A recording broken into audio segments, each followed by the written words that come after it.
The proof load is the maximum force that can be applied to a bolt and not permanently deform it.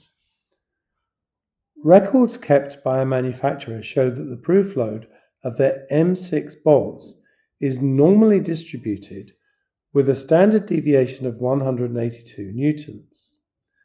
They advertise the bolts to have a proof load of 8,840 newtons. Consider the following proof loads in newtons obtained from a recent sample of M6 bolts taken from the production line, and we can see that there are 8 values here. Use the proof loads from the sample to construct a 95% confidence interval for the mean proof load of this type of bolt.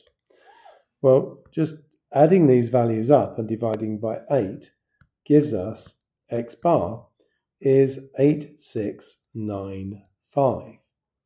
So our confidence interval is 8695. Take away 1.96, that being the Z95 value, times the standard deviation 182 divided by the square root of n, and then 8695 plus 1.96 times 182 over square root of 8. Of course, you don't need to do this calculation. You could use the E activity, and that gives me 8569 and 8821. Explain whether the confidence interval constructed in part A supports the advertised proof load for this type of bolt. The advertised load was 8840, and that is outside of the confidence interval. So we need to state that the advertised proof load lies outside of the confidence interval, and so it's not supported.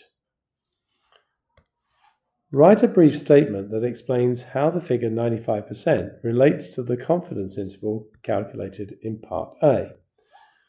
So what you should always write for this type of question is that if a large number of samples were taken and 95% confidence intervals calculated, 95% of the intervals would be expected to contain the true mean.